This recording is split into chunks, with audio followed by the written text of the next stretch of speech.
4, 3, 2, 1. I'm Mike Beam, and I have the pleasure of serving as the Secretary of the Kansas Department of Agriculture. I want to welcome you to our 5th annual Kansas Summit on Agricultural Growth. Thanks for gathering today to discuss.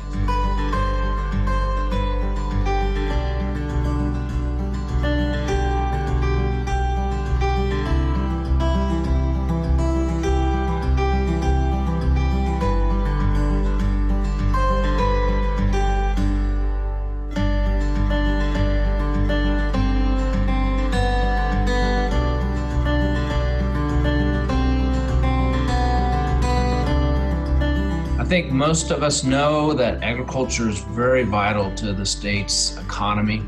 The direct contribution that ag makes for our economy is over $46 billion annually. And agriculture.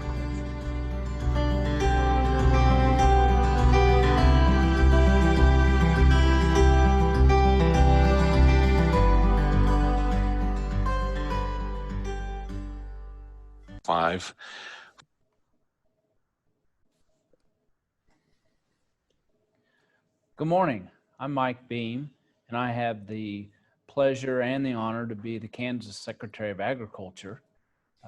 With us today also is Kelsey Olson, who's the Deputy Secretary with the Kansas Department of Agriculture. We want to welcome you to the 5th, and this is the finale of the 5th Kansas Summit on Agricultural Growth. Kelsey? Thanks, Mike. The video you saw gave a kind of a highlight of our event so far, and it's been a great success and a lot of fun.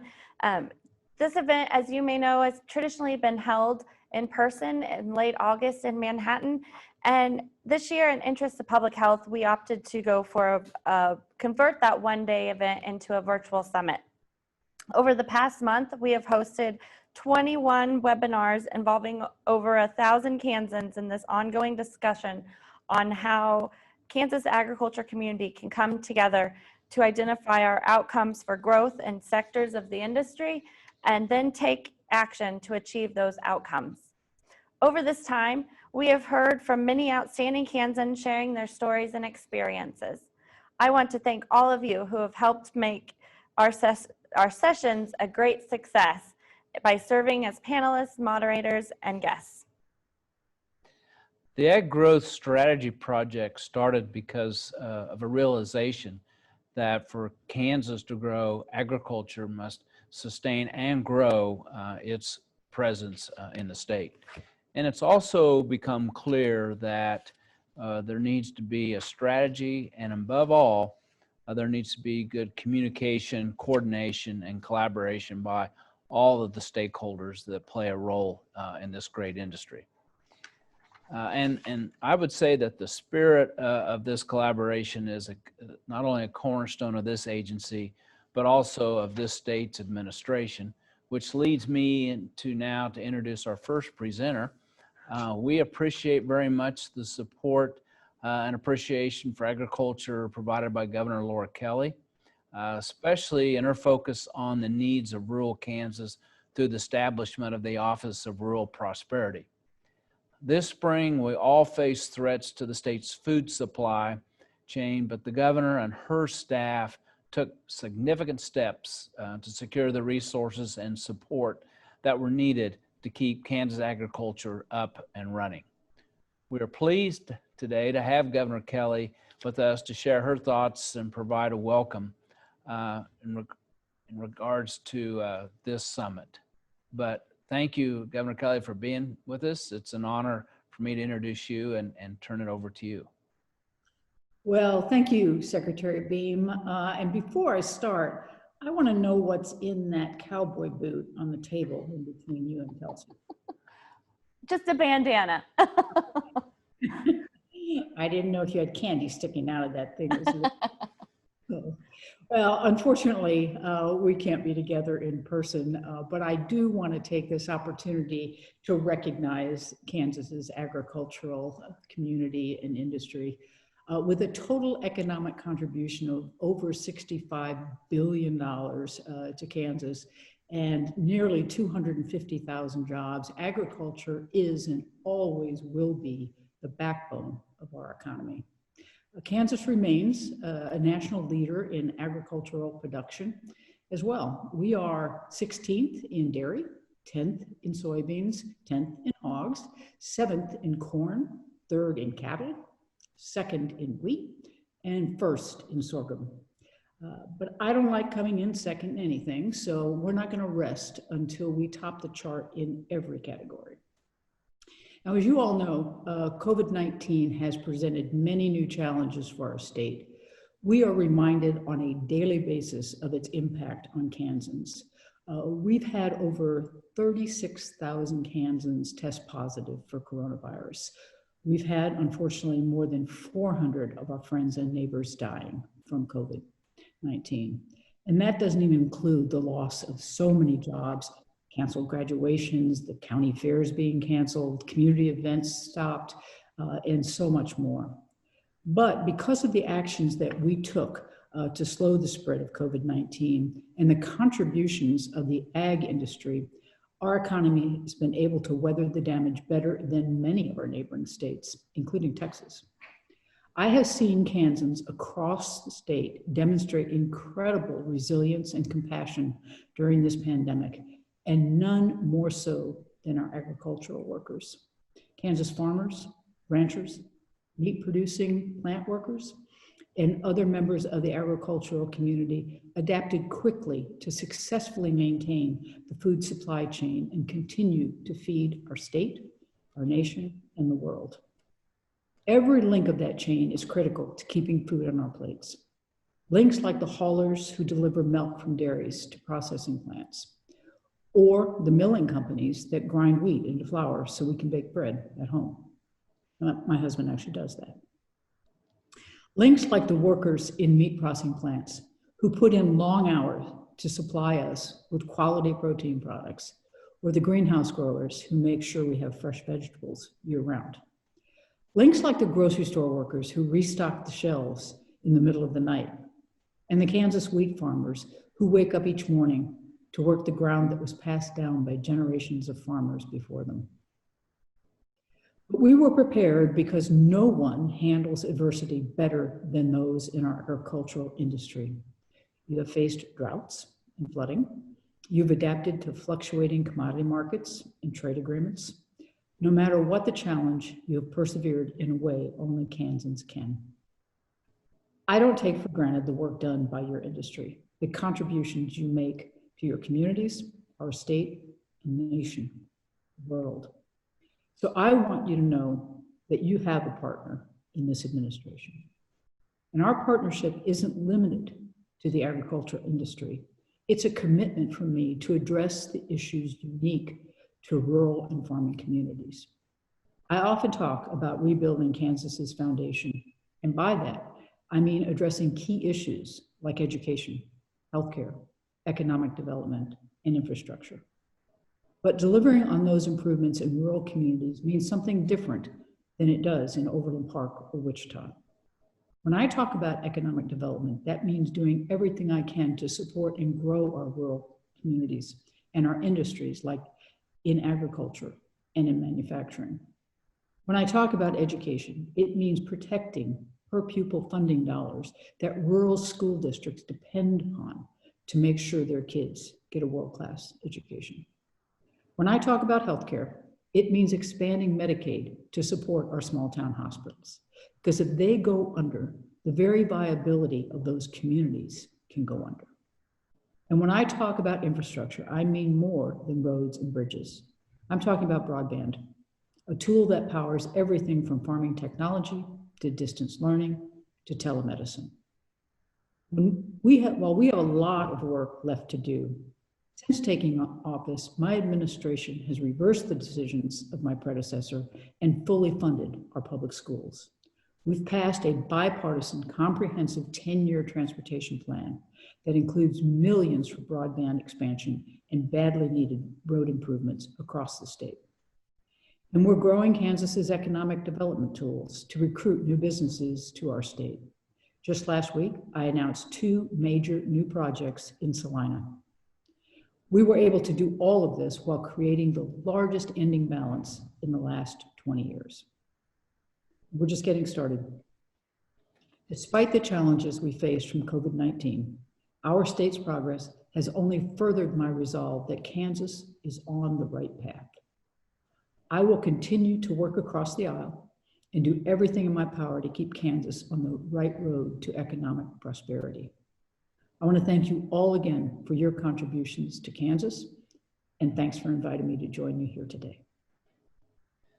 Thank you, Governor. Thanks for acknowledging the long hours that folks put into, especially during this pandemic. But I think it's also should be noted that you and your staff put in many, many hours and are continuing to do so on behalf of Kansas.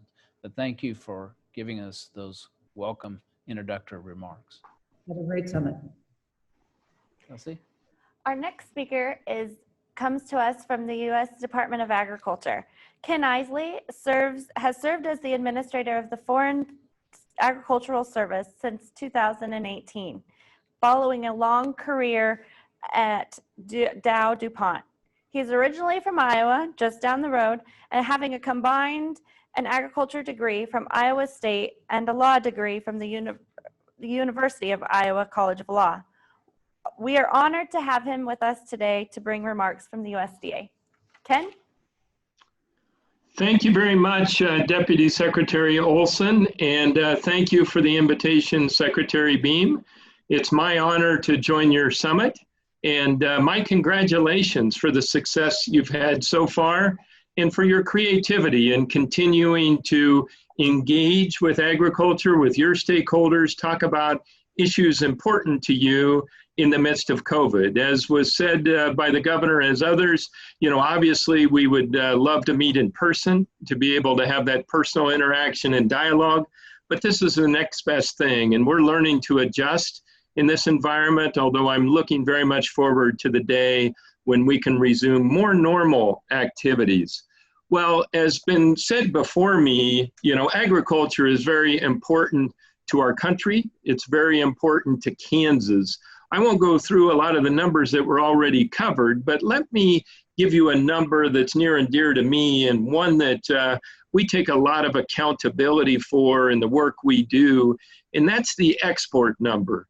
Just as the agriculture industry is critical to the state of Kansas, agricultural exports and trade with our trade partners around the world is critical to that ag industry and is critical to your state. By our data, the state of Kansas generates over $5 billion worth of agricultural products that go into export markets. And those specific products account for 36,600 plus jobs for people in Kansas and around the country. So make no mistake, agricultural trade, exports of agricultural commodities are important and are critical to the state of Kansas. Well, as was indicated in my introduction, my role is administrator of the Foreign Agricultural Service. So I have the great privilege of leading the women and men in our agency that is focused on trade. I don't have any confusion when I wake up in the morning as to what my job is, and that is to work as hard as I can to grow exports of U.S. agricultural and food products. And we have an agency that is organized around our strategic pillars of agriculture trade policy, agricultural trade promotion, data gathering and analysis. And we do all that with an organization based in Washington, D.C. and around the world. We have personnel representing Kansas agriculture and all of the other states of the United States located in 97 embassies and consulates around the world.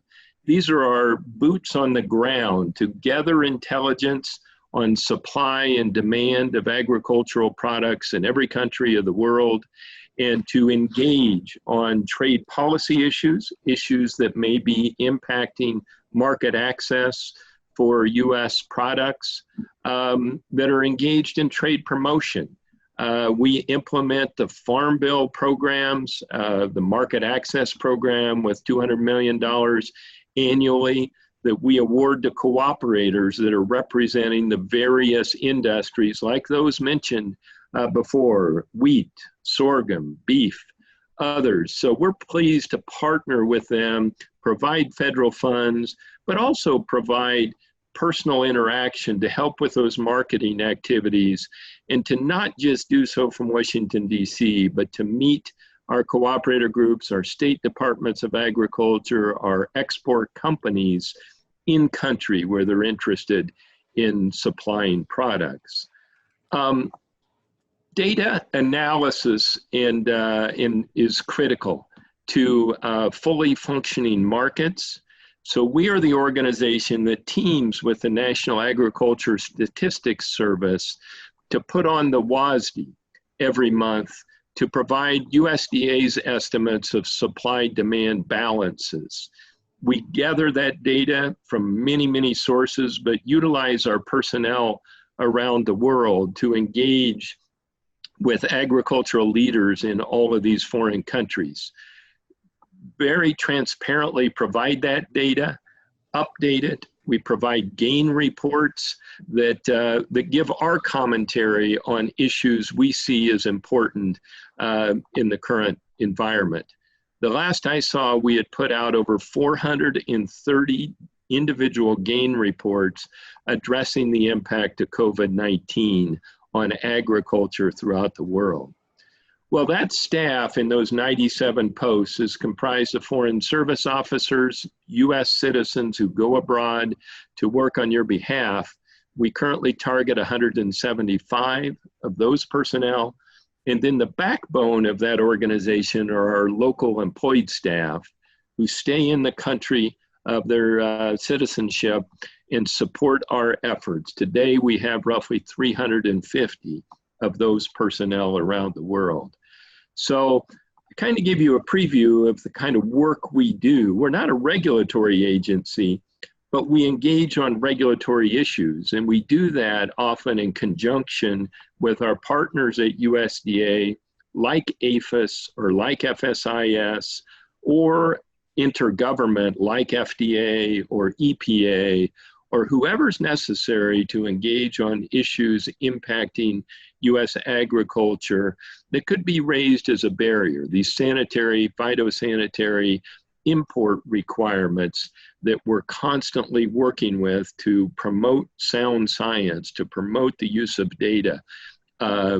We do that in a variety of ways through our bilateral engagements with other government officials, but also in concert with industry, concert with other governmental agencies, and our partnerships with the states, like the state of Kansas.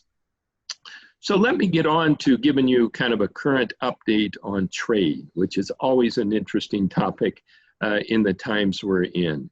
We roughly export $140 billion worth of agricultural products every year as the United States. And like I said, that number is roughly 5 or in excess of 5 from the state of Kansas.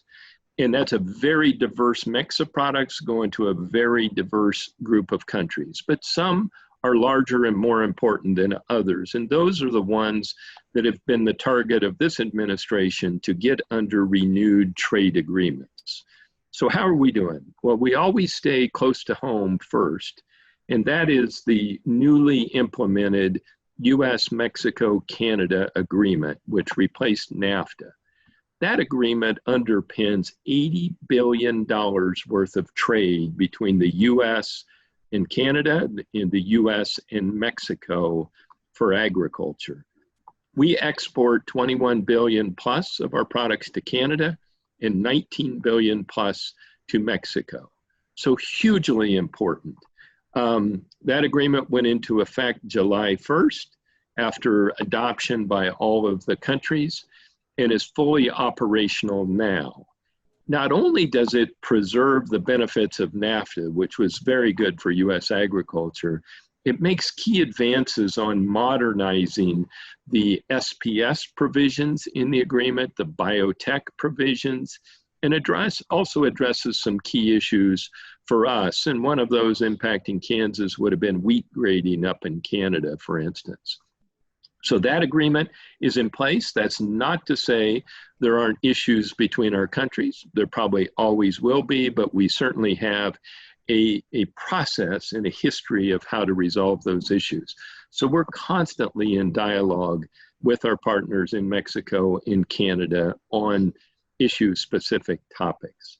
Now, I got to say, through COVID, there's been increased communication, cooperation, particularly as livestock moves across borders for processing back and forth. You know, we originally, or pretty early in the process, saw some supply chain disruption with meat processing facilities. Those were quickly addressed with the proper worker safety emphasis and concern to allow those processing plants to come back online and to continue operations in which they're currently doing at a very high rate. So that certainly helped in terms of supply chains domestically, and also to continue our reliability of supply as a trading partner around the world. So great work and coordination there. Now, obviously, we coordinate with Canada and Mexico also on plant and animal disease, you know, African swine fever readiness, a lot of communication and preparations between our countries there, and dealing with other pests for plants, and of course, other animal disease issues. Well, China gets an incredible amount of news and media coverage, you know, rightfully so, given the size and potential of China.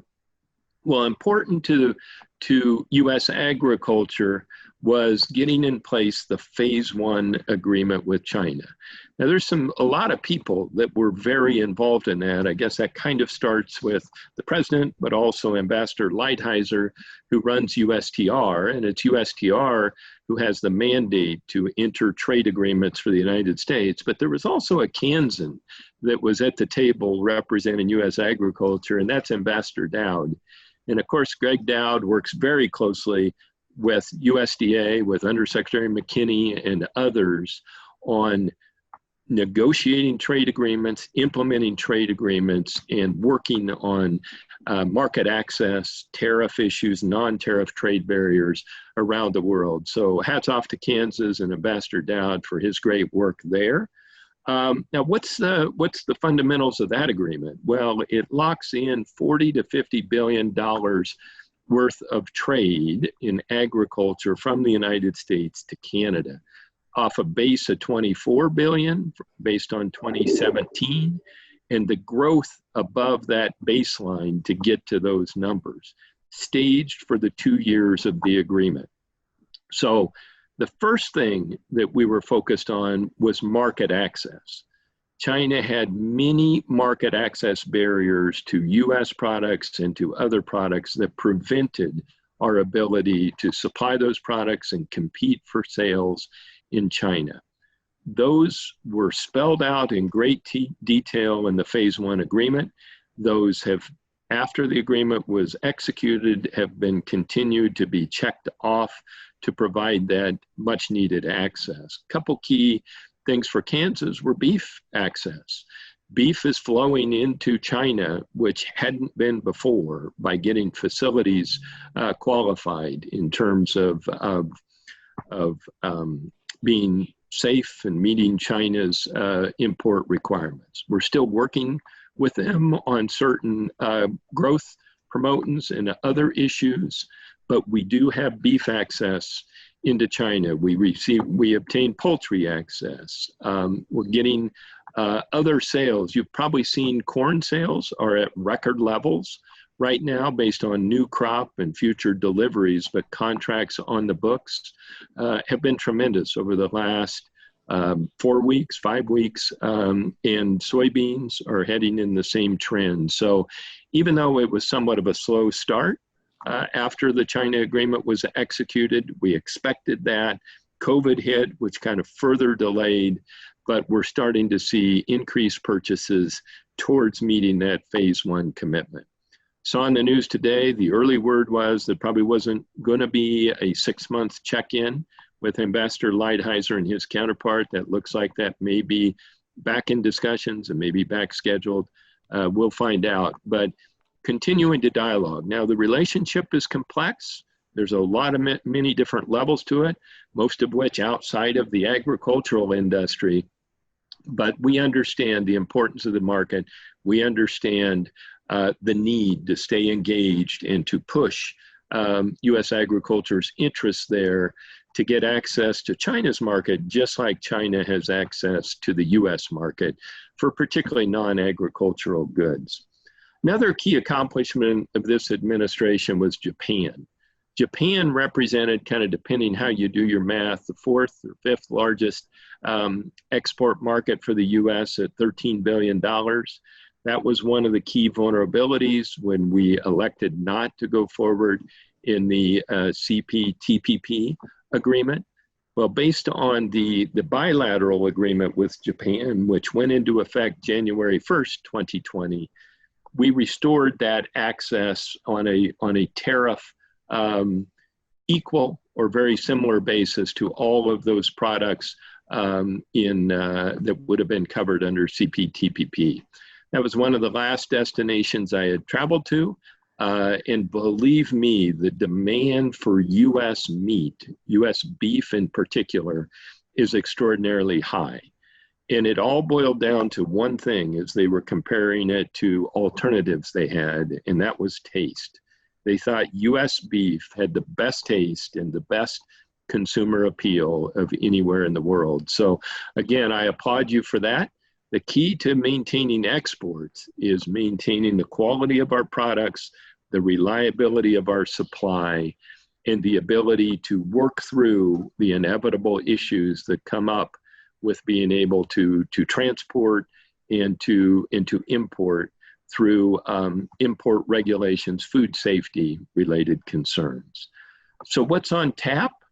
Well, a lot of work going on despite the inability to travel and meet face-to-face in any broad capacity. You know, it's in the news, so it's not going to be news to you, but a free trade agreement with the United Kingdom is a top priority of this administration.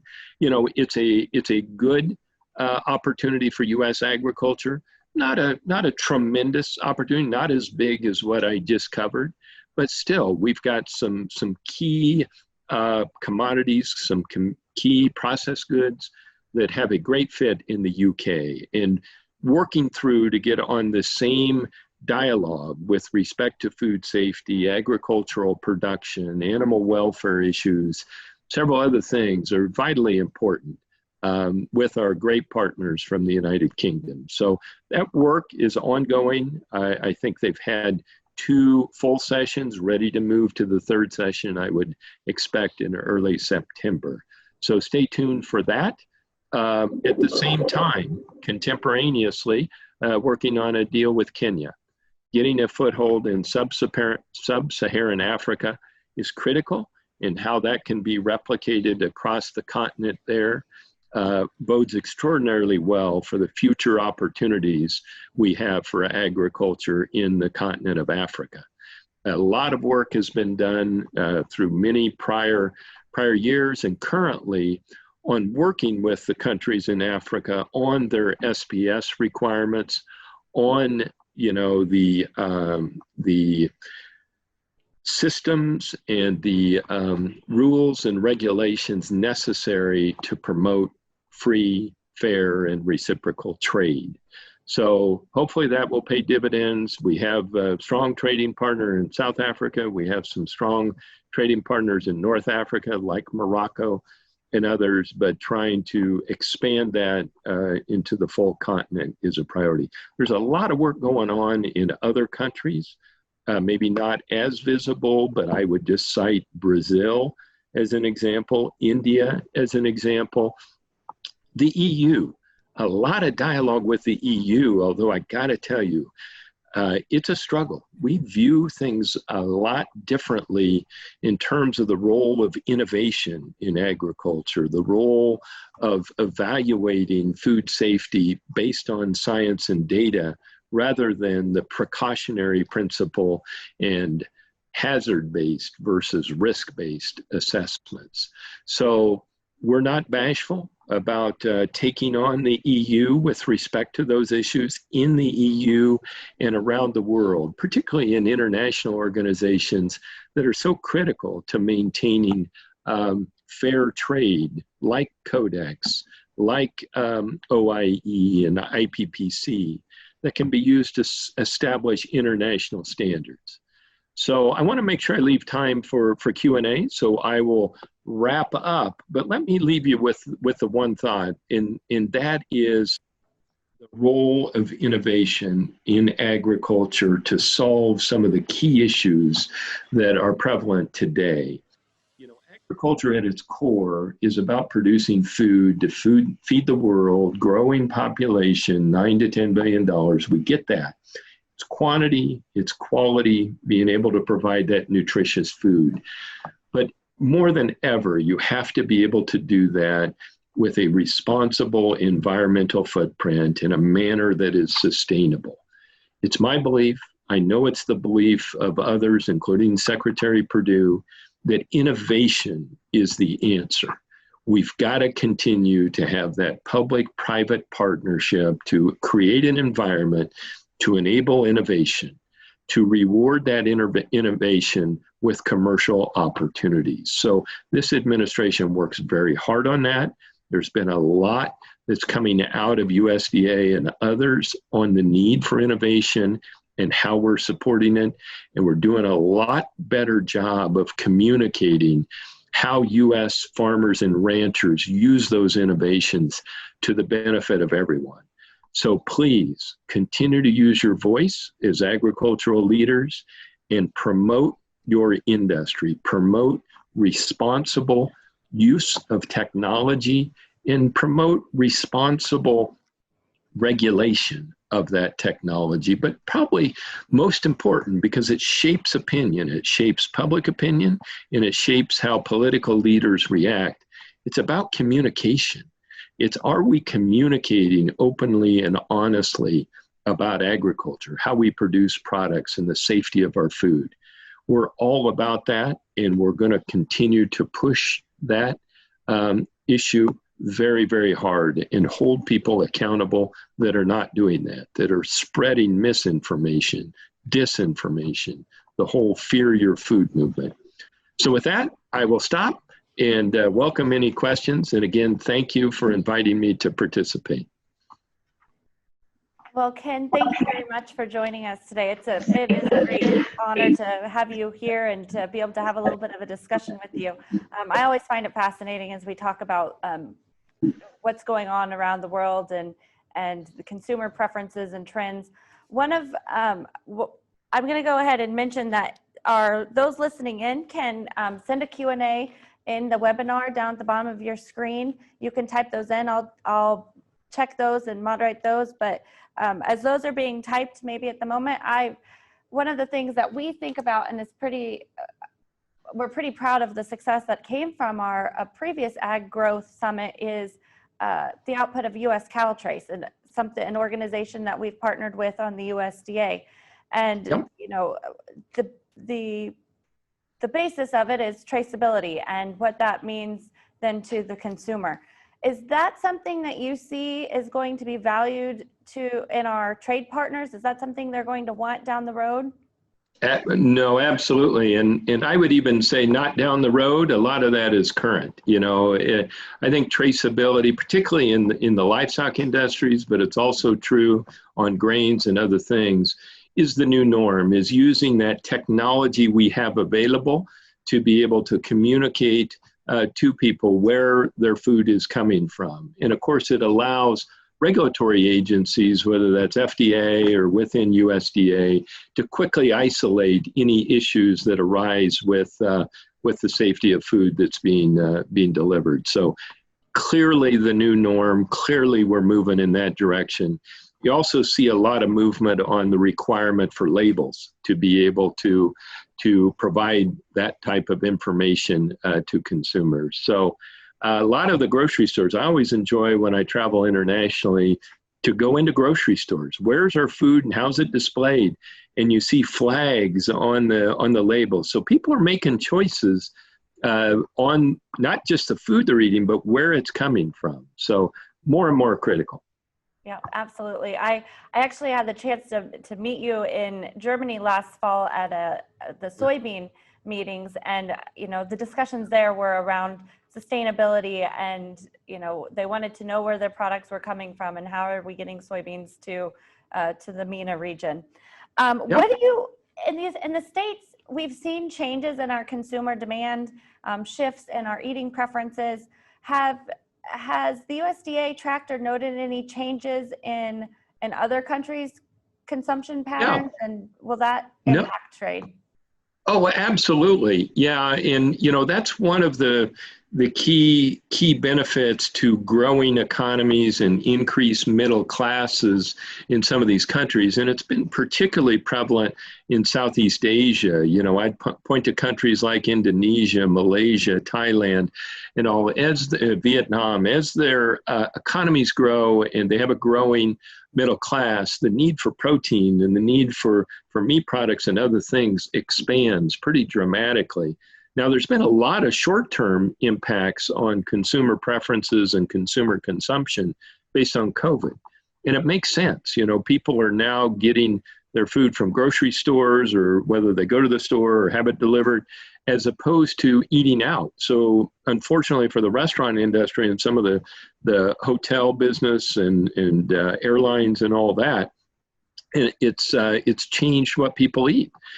Some of the high premium cuts of meat and all that would be consumed through restaurants have had lesser demand through the COVID situation versus what people would routinely buy from the grocery store. So we track short-term consumer shifts, and then of course longer term based on economic, political, geopolitical, other issues to try to predict demand for agricultural commodities and which ones throughout the world. Somebody mentioned earlier on the call about, a beef animal.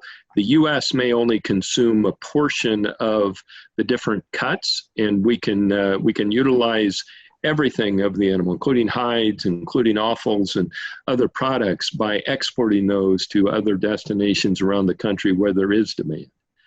So critical, and that's where that export piece plays such an important role in the total value for a beef animal or for grains or whatever.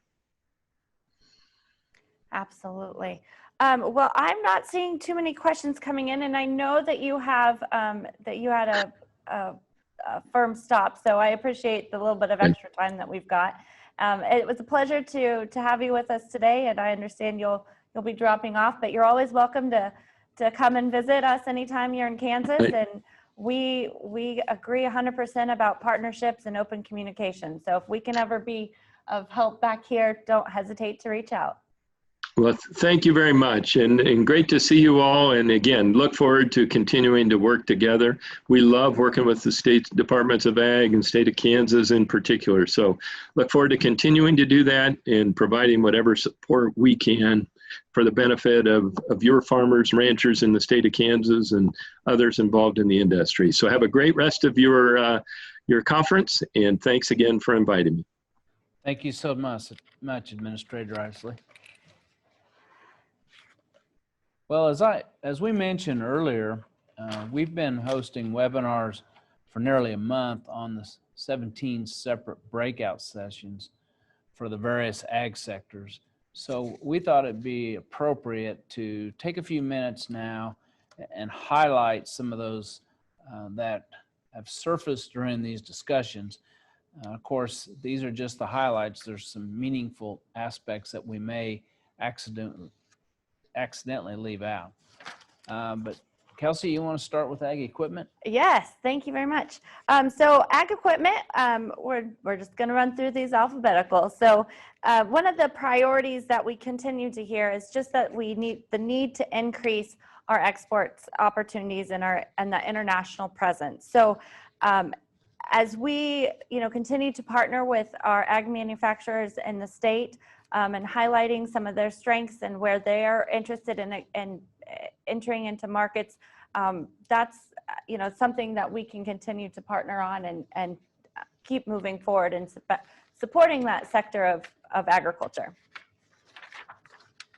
Well, in the ag technology area, which was combined with the unmanned aerial systems, I couldn't help but think when Administrator Isley mentioned how important it is that we focus on innovation.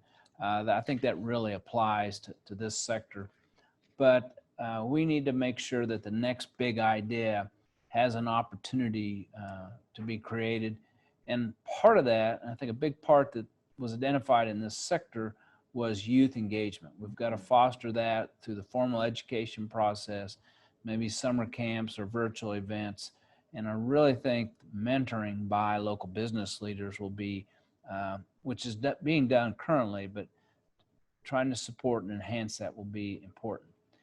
And Kelsey, I was kind of really inspired by the one example of one of the panelists from Dickinson County, the creating entrepreneurial opportunities. I mean, that was a great example of how folks at the local level took it upon themselves to get youth engaged and paint the picture or provide the opportunity for youth to prosper in their community, economically prosper in the long term.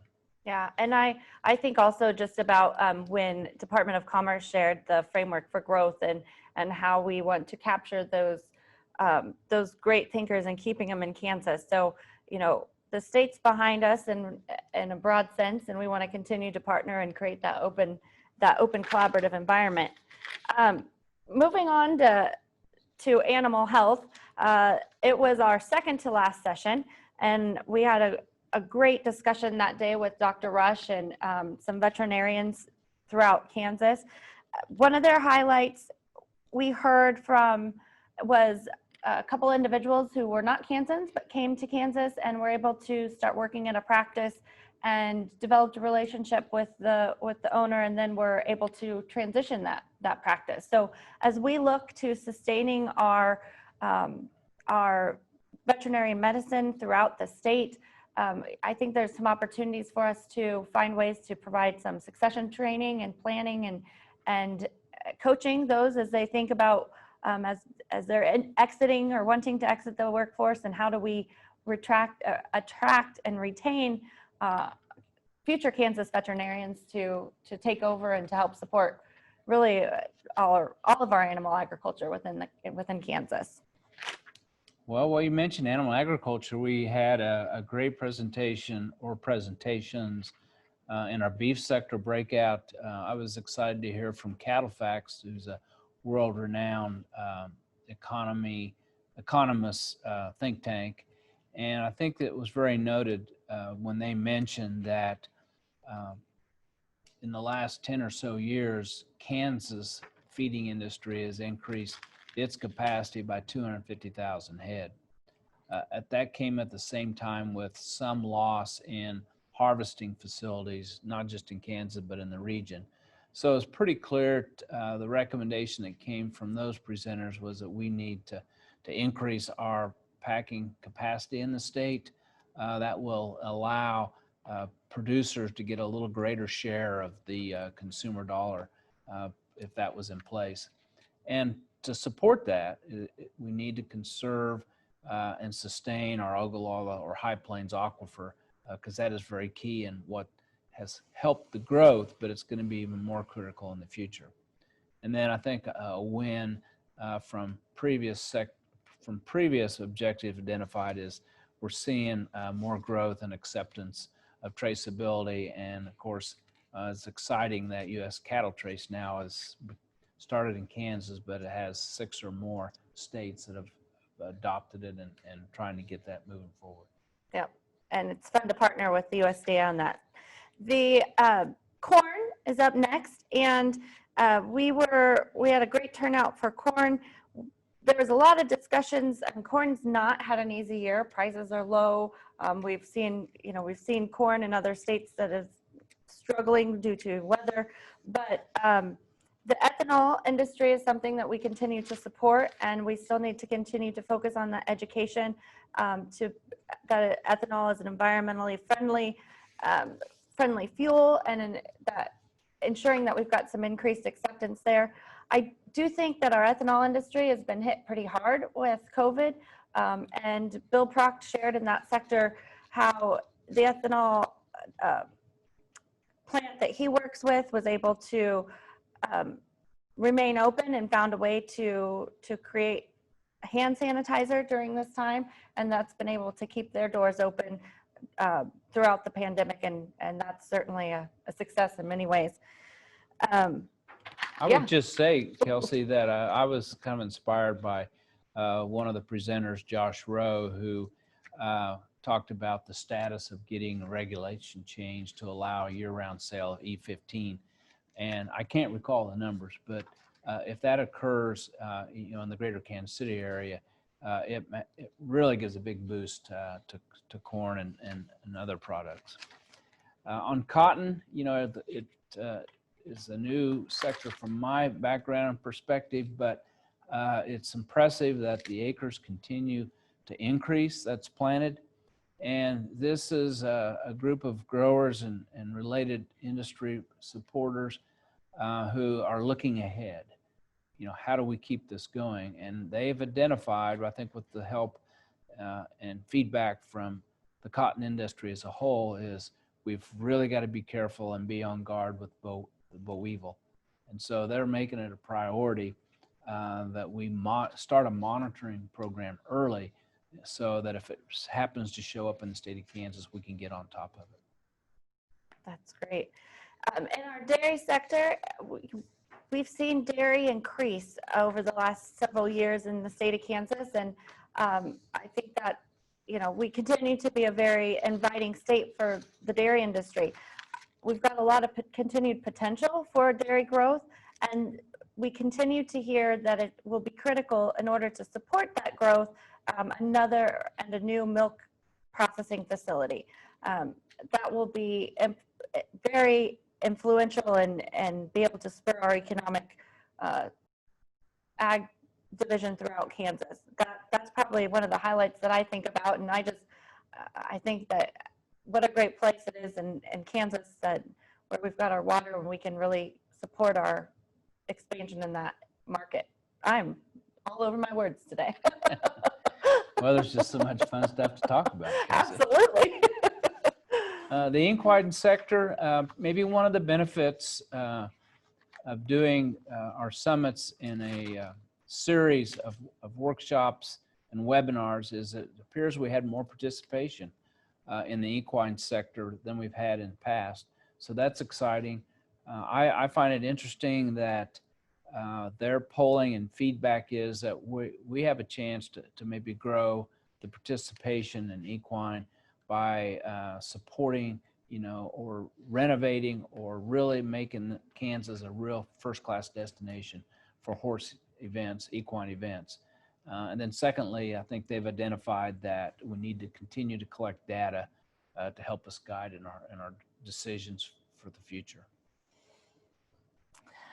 Our next one is Feed and Forage, and if any of you are out there, you are very familiar probably with Kim Nettleton. She does a tremendous job of tracking the hay markets and on a daily basis, and she knows her crew. So this group met at 7:30 in the morning. I was there.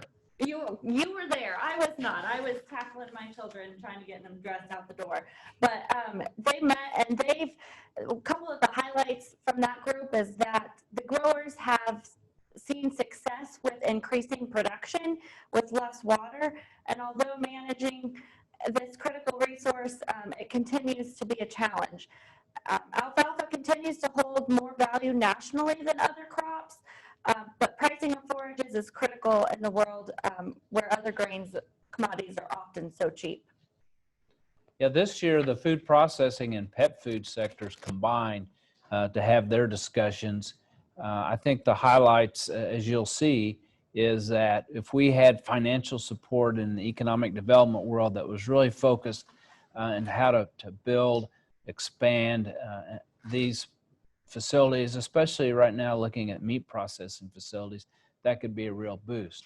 And Kelsey, it's kind of exciting right now. Yesterday, you know, it opened up where there will be grants through the Spark program, you know, federal CARES funding that's specifically targeted for the food sector and also specifically designed to help this sector in the meat processing. So that hopefully a year from now, we'll be able to have multiple success stories about this project.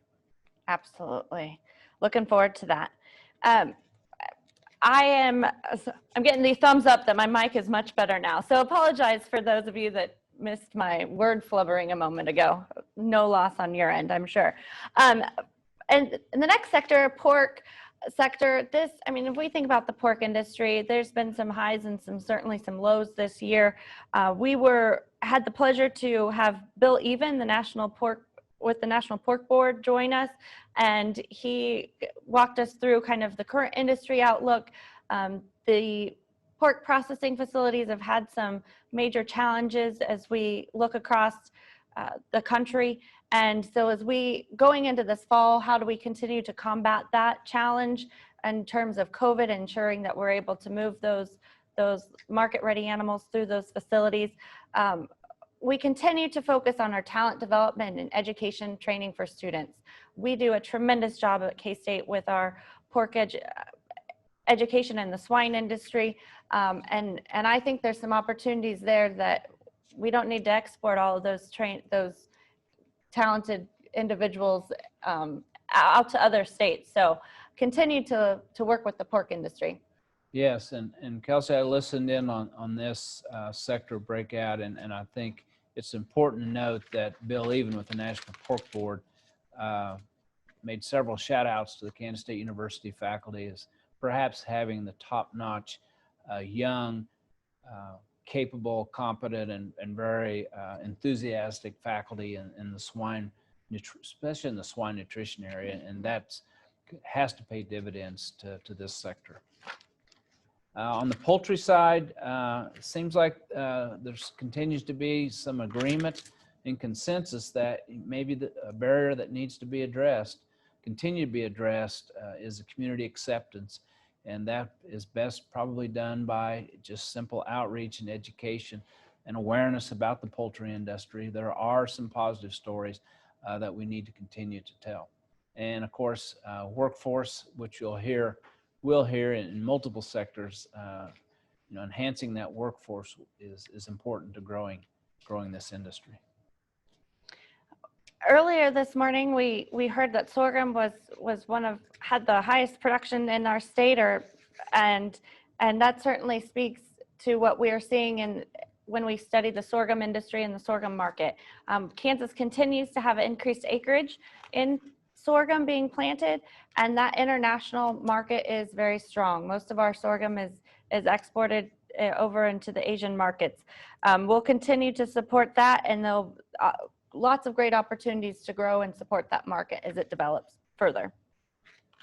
Yes, on the soybeans and other oil seeds, which can make this a fairly broad category or sector, there was obviously good discussions. Once again, you hear the word education, but that continues to be a priority. More consumer education awareness about biodiesel, sunflower and canola oil, and industrial hemp. There's a lot of interest in trying to grow industrial hemp in Kansas, and this is certainly one area that we can be focused on. Research is also a priority, and that benefits all of our sectors. But if the variety development is a key to make sure we have varieties that thrive in Kansas. And just like many sectors, local value-added opportunities are critical. So there was a need identified for crush facilities and industrial hemp processing facilities in the state. Moving on to our specialty crops, this is another sector that's been impacted with COVID, but has had a positive impact. There's been a resounded interest in buying local, and I think that we heard in that sector a lot of neat stories of Kansans who have been able to step up and meet that demand and that challenge. Our extension specialists have continued to support that. We continue to support that in a number of ways. And the industry also wants to make sure that the specialty crop network is there to support the mid to large scale food processors. We've seen that this year as some of our producers started providing to some of the new distribution points that had not otherwise been available to them. Well, then they had to move quickly because the pandemic starting in March, you're just getting into the season for a lot of specialty crops. Yep. So it's impressive how they've been able to be nimble. And again, there's going to be some opportunities for some through the Spark grant to grow that sector. Followed by that would be special livestock.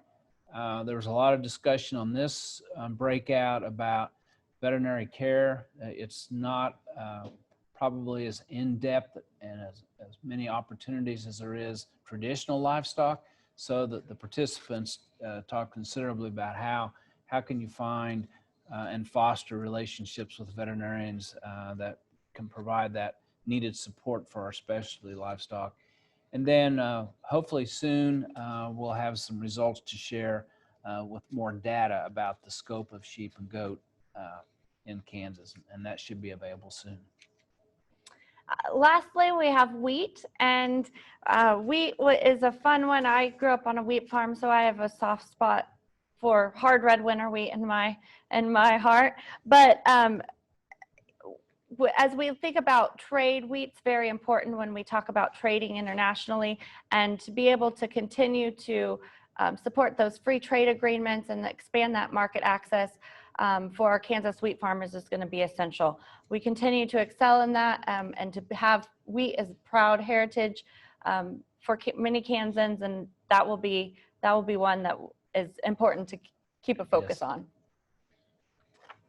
That's 17. That was 17. That was a lot of information, and it was just a small brief snapshot of the discussions that were had and the highlights that were shared in all of those webinars. If you hadn't had a chance to catch those, you can find those webinars on our KDA website, and you can watch those at your convenience. Many of the critical points and takeaways identified in these sectors require partnership and collaboration. And I'm a strong advocate for partnerships and collaboration, and will continue to do so. I think that's how we get work done and we make progress. So we appreciate everyone that's been able to participate, whether it be panelists, moderators, in the sectors and the crossover events. It's everyone coming together that's made our Ag Growth Summit such a success. We greatly appreciate all of your contributions and your ongoing commitment to Kansas agriculture. Yes, thank you to all. The slides went through very quickly on all those who contributed, but we do appreciate your support. Are we ready to talk about heroes? Yes. We're going to finish the program today talking about ag heroes. You know, since the beginning of the pandemic, we've seen Kansas farmers, ranchers, agribusinesses, and those in various communities perform essential functions day after day, week after week, to keep food on the tables for people here in Kansas, across the nation, and really across the globe. All of us here at the Department of Ag were really motivated, inspired to find a way to acknowledge this amazing work. So we established a program that tries to somehow or other recognize at least some of those who went above and beyond, serving others and bettering their community when it was really needed the most. So as we began the Ag Growth Summit series, we encouraged Kansans to nominate any individual, a family or business in the state that they felt provided a notable contribution to the ag industry or their community as a whole. And we received many wonderful nominations, many of which pointed out to us something that we already knew. You know, Kansas agriculture is always serving the community, not just during a pandemic, but this year there were truly unique circumstances that inspired some of these impressive actions by members of the Kansas ag family. And so we're very pleased to have been able to recognize at least some of these situations at this time. All right, I'm going to start things off with our first ag hero. When COVID-19 hit, Rick McNary realized there was an opportunity for farmers and ranchers to connect directly with consumers when grocery store shelves were empty. He created the Shop Kansas Farms Facebook group and created a movement that not only took off in Kansas, but in other states as well. With more than 143,000 members, the group continues to provide one-on-one connections and opportunities for learning. A website is in the works that will provide an even more robust opportunity for buyers and sellers to connect with each other. Rick McNary has been and continues to be a voice for agriculture across Kansas, the United States, and the world. And someone who put New Cambria, Kansas on the map even more so than what it was before. But you know, in March, we faced a shortage of flour on the shelves, but there was really no shortage of wheat. So Bob Miranda, who's the CEO of Farmer Direct Foods, realized that the bottleneck in the supply chain was the need to package flour into smaller bags. So Bob acted quickly. He brought back a few retired employees. He hired and trained a couple of Kansas State University milling science students. And so in a very quick order, the mill was running 2 shifts, 6 days a week. And not only had they doubled production to meet retailer demands, but Farmer Direct Foods established an internship program with Kansas State University that Bob plans to maintain in the coming years. Thank you, Bob. Our next ag hero is Scott Thelman with Juniper Hills Farm. Scott partnered with a local protein distributor to launch an online grocery store for locally and regionally sourced products called Sunflower Provisions. Since their launch in mid-March, Sunflower Provisions has served over 5,000 customers with non-contact delivery and pickup options. He has created a new marketplace for local foods.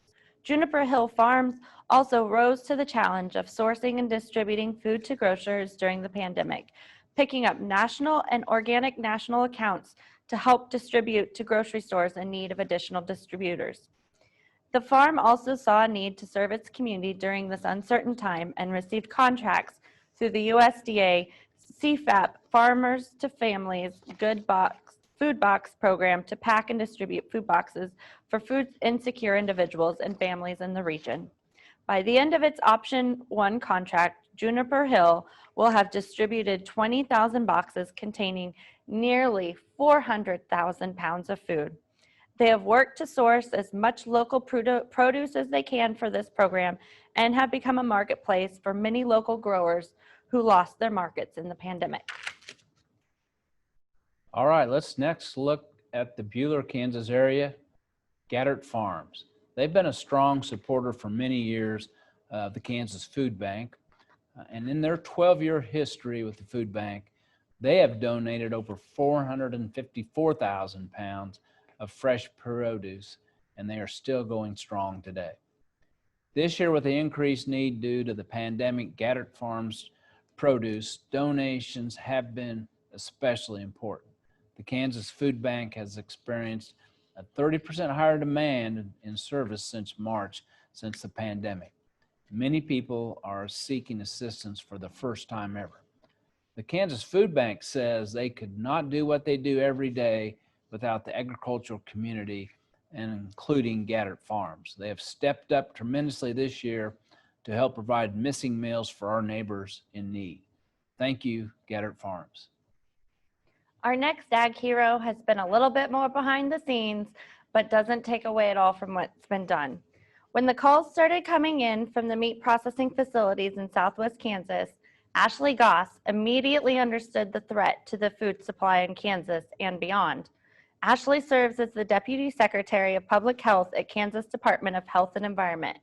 Ashley and the team that she leads were implemental in advocating for additional resources and support to Lyon, Seward, Finney, and Ford counties.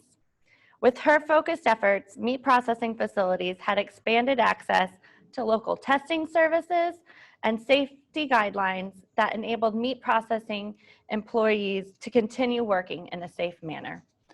And Kelsey, I know if you asked Ashley, she would want to share that credit with others at the Department of Health and Environment and all of those local health officials who were in it together.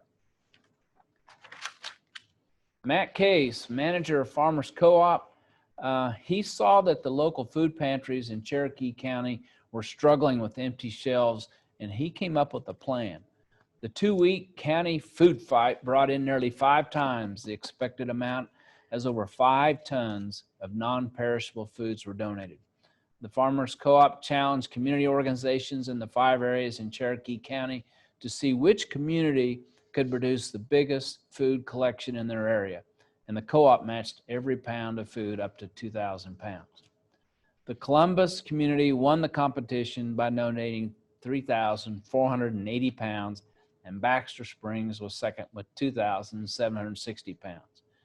Then food was delivered to 8 different locations throughout the county. Thank you, Matt Case and Farmers Co-op. Hayes Kelman is a corn farmer and co-owner of Boot Hill Distillery in Dodge City. This spring, when COVID-19 pandemic hit Kansas and sanitizing products were gone from our store shelves, Hayes quickly started doing research to convert his distillery's production away from vodka and whiskey to a CDC-approved hand rub. Hayes and the Boot Hill Distillery staff delivered hand sanitizer out to the local communities of Southwest Kansas at no cost, and they partnered with local businesses to continue making hand sanitizer and eventually taking orders from large production facilities in the area. For a donation back to the cause, they supplied sanitizer to employees of large companies such as Cargill and Sunflower Electric.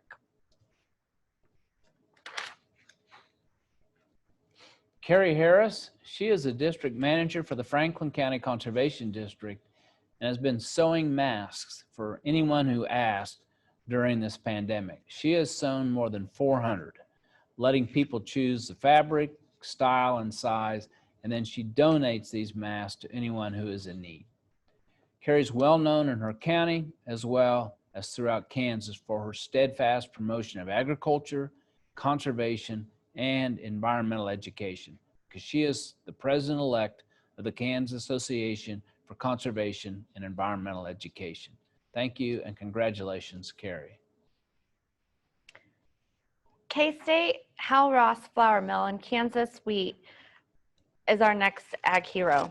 When flour was in high demand this summer, the K-State University Hal Ross Flour Mill brought the mill online this summer to manufacture flour for those in need in the community. Kansas Wheat donated 20,000 pounds of wheat, all of which was locally produced. The wheat was milled into flour and packaged into 10-pound bags. All the bags of flour were distributed free of charge in a community giveaway in mid-June. This project was truly a collaborative effort of the wheat farming community, providing Kansas-grown, Kansas-milled wheat to meet the needs of Kansans. I don't know about you, but I got the chance to go over and hand out some of those 10-pound bags, and it was just a sheer joy to see the smiles on the recipients' faces and a long line. Well, normally you talk about flying off the shelf, but these were flying off the pallet. Well, let's finish with the Haskell County 4-H ambassadors, and specifically by name, Ashley Kennedy, Sean Wagner, Dalton Winfrey, Kara Kunselman, and Bailey Briggs. When the pandemic caused the cancellation of the Haskell County Spring Livestock Show, these 4-H ambassadors were inspired to convert it to a virtual livestock show. They identified the technology, created the online registration, handled fees digitally, and promoted the event on social media. The show was open to 4-H and FFA members across the state and was a huge success with 221 head entered. Congratulations to the Haskell County 4-H ambassadors. Before I mention some of the other individuals that were nominated, I don't want to forget how important our agriculture workers are every day.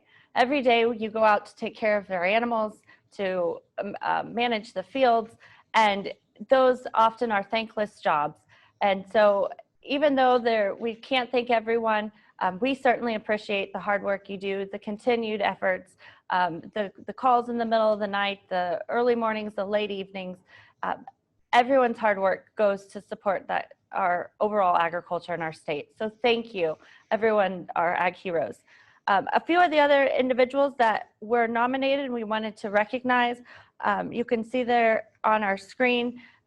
We have Dr. Foddy, Dan Bidenbender, Randy Bunnell, Andrea De Jesus, Jason Elliott, Richard Little, Dave Lorson, Musil Farms, Wendell Nicholas, Mark Pringle, Dennis Ronke, and Stephanie Smith. Thank you again to everyone who nominated these amazing Kansas Ag Heroes. Well, thank you. Yeah, that concludes the 2020 Ag Growth Summit. If you want to go back and look at any of the sector sessions or this session, those will be available on our website. So you might send that information on to others, particularly those who may have been mentioned today and were not able to listen in. But before we go, I just want to say thanks for the great opportunity that we've had to work with the Department of Ag employees throughout the pandemic, but putting this program together. I'm really proud of the staff at the Department of Ag who had to reorganize and rethink the way we do the outreach through the Ag Summit. And they've done a phenomenal job and actually probably spent more time in preparation and executing than they have for the one-day event. But I also want to thank all of you who have put significant time in engaging in this process. And I'm hoping that you and your friends and others will continue to be involved and engage with us at the Department of Ag to help grow the Kansas agricultural industry. Thank you all again.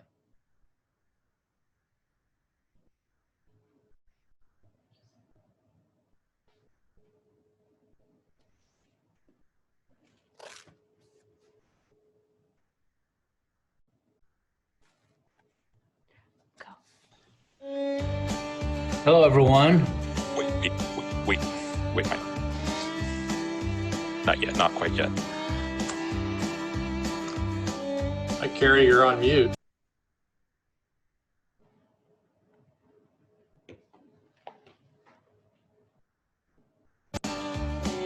Hello, everyone. Can you hear me?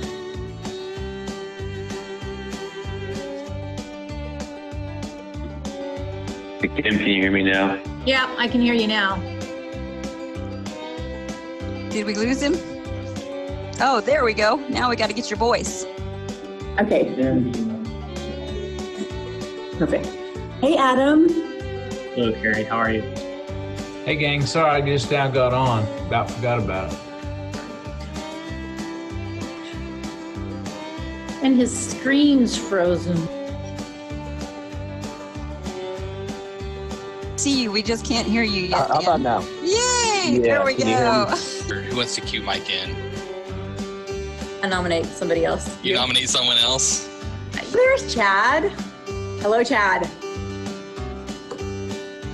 Chad's gotten a little more scruffy since I saw you last. Is that the COVID? The shirt? And your beard. Oh, my beard. Oh. Yeah, those two things together, 1976 right there. More mutton chops and kind of a bigger mustache. Yeah, I was going to say, I need more of that fuller man. Greg, I like how your dog is situated right over your shoulder. Works out really well. Underutilized across the United States at the current moment. So I certainly think that'll be filled up before. Tom, are you in your hunting lodge? You're on mute. How about that? Which is good. You say what? You look like you're in a hunting lodge. Oh, behind me? Be an avid hunter. Yeah. Used to be. Oh. Are you there now? Well, Rolling Meadows is in pretty good shape. And I think I got poison ivy. Crap.